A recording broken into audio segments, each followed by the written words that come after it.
Sapa. Mamaya na. Oh well, guys, halimbawa may rayuman lola at hindi pa pwedeng gamitin yung treadmill. I have this exercise, very simple exercise machine that I've been using for almost 5 years. Actually, 5 years na. Hanggang ngayon, ginagamit ko pa rin siya. Tapos, siya yung dahilan kung bakit hindi lumalaylay ang lola kahit matanda na. Yung tiyan hindi gaanong bumobondat na nabubuntis ng todo. Siya rin yung dahilan kung bakit medyo tone pa rin ng konti yung lola kahit na medyo may edad na hindi yung lumalaylay ng todo ng ganon. Siya lahat ang may gawa nito sa katawan ng lola. Especially kapag hindi ako makatayo at may rayuma ako. Ito yung exercise machine na kauna-unahan ko ring ni-review sa, not actually, kauna-unahang exercise machine na ni-review ko sa YouTube. So, after nito, pagka ligpit ko lang ng lahat dito, i-reveal ko sa inyo at sana makatulong siya sa inyo. Katulad ng ginawa niyang pagtulong kay Lola. Pero yung 5 years na, ginagamit ko pa rin siya. Not bad, di ba? Okay. Hi guys! Ito na nga yung sinasabi ko sa inyo. Yung exercise machine na 5 years ko nang ginagamit. It's called Revoflex Xtreme. Yan. This is the first exercise machine na ni-review ng Lola. Hindi pa ako nagpapakita ng mukha noon. Ang laki pa ng insecurities ko noon sa video. Hindi ko, may camera shy pa ako noon. Kamay lang pinapakita ako noon. Tapos ang dumi pa ng lugar ko kasi hindi ko pa napapagawa yung house ko noon. Hindi ko pa napapagawa yung mga dapat gawin. Kaya nga may nag-react doon na ang dumi daw ng paligid ko. But anyway, nasa 40 plus K views na siya ngayon. Kaya this video serves as parang trivia para sa kanya na up until now, marami pa rin nag-review nung video ko na yon, na up until now, ginagamit ko pa rin siya at napakatibay pa rin niya. Although may mga tweaks akong ginawa para mas tumibay siya at saka para mas tagal siya. Kaya itong video na to, I need to speak in both English and Tagalog kasi yung mga foreigner na yon nanonood dun sa previous video ko, alam niyo, scripted pa yung video ko na yun eh. Gumagamit pa ako ng mga, nagsusulat pa ako bago ko i-review. At this time, impromptu na ako ngayon eh. Then, eto na. And then, let's start na sa pag-i-explain ko ano yung mga ginawa ko. Okay. Una kong ginawa, kung doon sa first video ko, madaling matanggal to eh. Itong pinaka-wheel lock niya, madaling matanggal kasi wala siyang proper locking mechanism. This wheel lock can be easily removed from my previous video of this exercise machine, as you can remember. So, I did tweak this and provided a very good locking mechanism so that it will stay in place. It's safer because now it's totally locked in place. This is what I called, this is actually a binder. It's an aluminum binder. I use it as a washer because I'm using a wire to secure this one, and that wire might scratch the plastic. So this aluminum binder will serve as a protection for the plastic, and then this wire is through and through to the other side. And then there's another aluminum there, and then I also twisted that in order to put it in place. So now, matibay na siya. It is now well secured. Both ends are now well secured, and you will not have any insecurities using it now. And then, next is, remember that this tube, I thought it was very brittle because it's not that thick tube. It's just I thought it was just plain old plastic tube. I did not even think that it's quite sturdier than I thought. I did tweak it. Just to to provide myself with securities that it will not break easily during my use. Medyo kailangan natin mag-security kasi pag ginagamit ko baka masira siya, di ba? Mabiak, kaya babagsak ka talaga di ba? So gumawa tayo ng tweaks. The tweak that I did is, you notice this powdery thing here. Those are not powder from the plastic, but instead those are powder those are candle powder, because every after use, I used to put candle here, scratch candle here, in order to smoothen it out so that it will lessen the friction in between two plastics, so that this part of this tube will not easily be eroded or broken. As you can see, it doesn't have any deformation, even though I've been using it for 5 years. That is the effect of the candle, because it is reducing the friction and the tension at this point in between two plastic when you are using it. So that is another tweak. And then the next one is, I did already replace this rubber. Pinalitan ko na po itong rubber na to. The original rubber did not last long. It only lasted around 1.5 years. And then it is frequently broken at this point. Why? Because the rubber is actually touching the edge of this plastic hole, the whole of the plastic. And then it is also causing friction in between the rubber and the plastic whenever you're using it, because this is getting stretched out and then returning it there. See, then it is often frequently get broken here at this point. But you can always replace the rubber. They have provided it with the locking mechanism here. It's actually a small tube that you have to insert in this rubber to put the rubber in place inside this hole. See, this is a yoga toning rubber from Lazada. I bought it around 200 plus. Never mind the price. I just want to maintain this Revoflex, and this comes with the handle, and the original rubber tube of the Revoflex, I put it in the handle so that I can still use that toning yoga something, but it's a bit shorter than before, because that rubber is already shortened out because of the frequent breakage at this point. See? Now, this one is more sturdier. The tension is much better than the original rubber. And because it is longer, I can still use it several more years to come. See? There's ants. Okay. Because this cloth here actually prevented the frequent breakage of the rubber.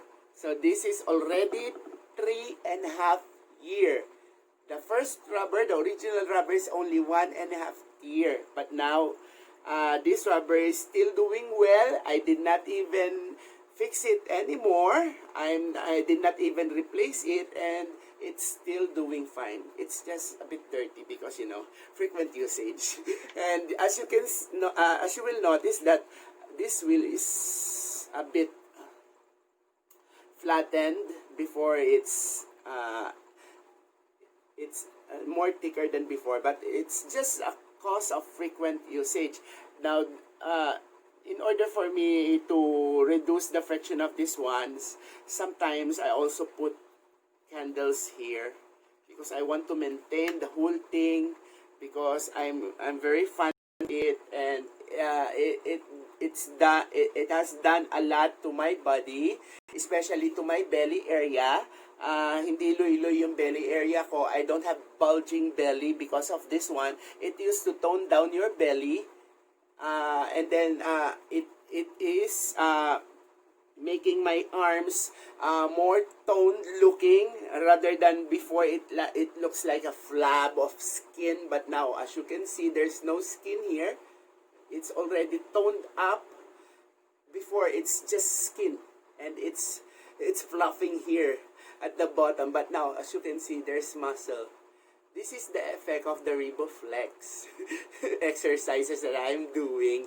The only thing is that this surface, this actual surface, I'm not using this surface. So see, there's no deformation here. The rubber is still intact. And why? Because I'm using a pillow in order to protect my knee. Because when you're already getting old, your knee is starting to be more brittle, especially the patella, which is the kneecap. It is easily fractured when you're kneeling on something that is very hard and not well cushioned. So I'm using a pillow in order to protect my knee. Okay?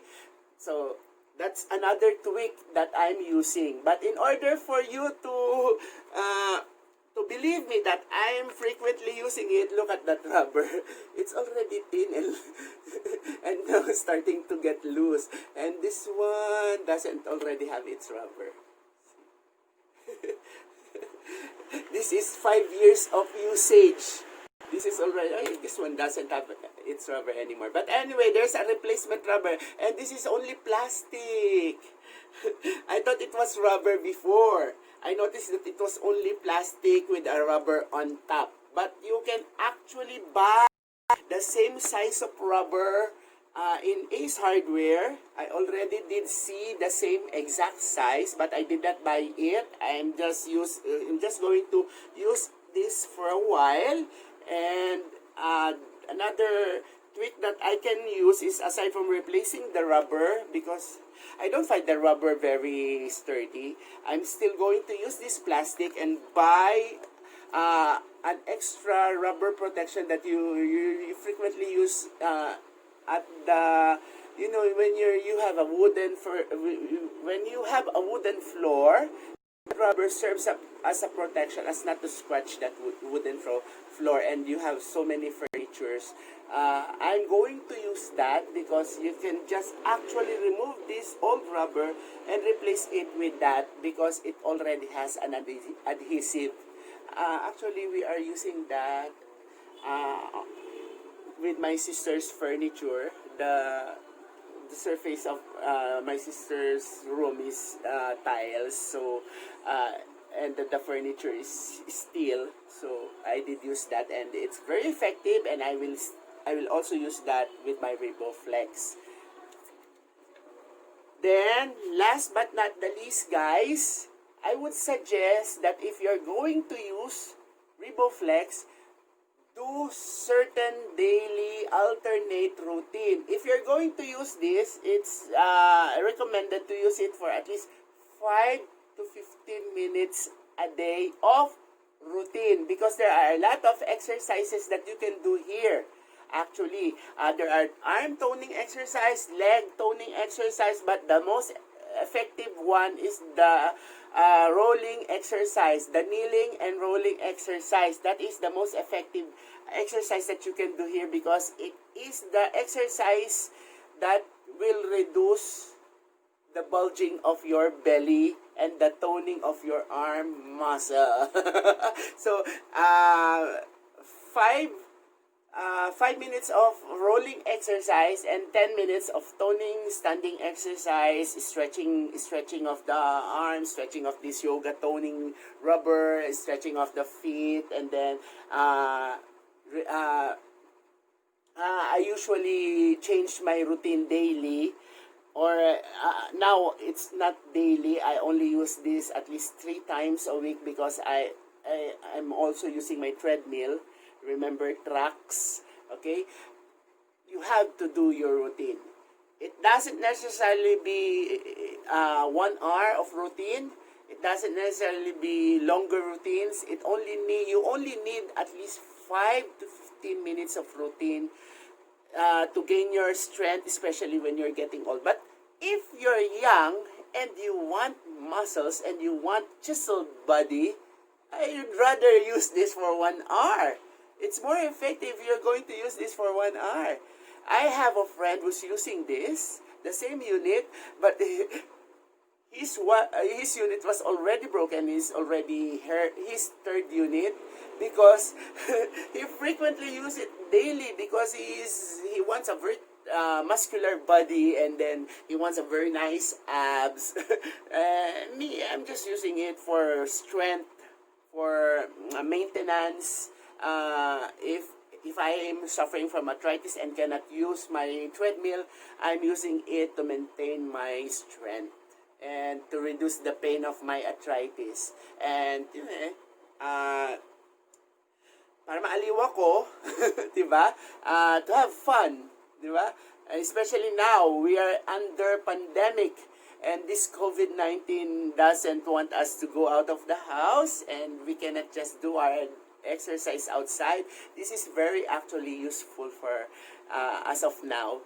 So guys, highly recommended. 5 years na siya guys, so, di ba? Kung kay Lola, very effective siya. Tapos alam niyo na yung mga tweaks na dapat gawin. Ayan, tinuro ko na sa inyo para tumibay siya. Tsaka yung mga replacement niya, kung sakasakaling bibili kayo. Before, 300 plus ang bili ko nito. I bought this 300 plus from Lazada before. But now, you can buy it for at least 200 pesos, I guess. I've seen even buy one, take one. Or buy one, buy two, take one. Something like that. Mura na, portable, at kahit saan pwede nyong gamitin sa loob ng bahay nyo, kahit maliit yung bahay nyo, very effective. This is a very effective form of exercise machine that you can use inside your house during the pandemic. You can tone down your body and provided you with lots of strength and energy. Okay guys, maraming salamat po. Please subscribe to my channel ha. Huwag kayong magsasawa kay Lola kahit palpak-palpak kadalasan yung video at saka napaka-raw without edits. Ganun talaga pag tumatanda na. Anyway, nakakatulong din naman siguro sa inyo Lola. Maraming salamat ha sa panonood. Salamat.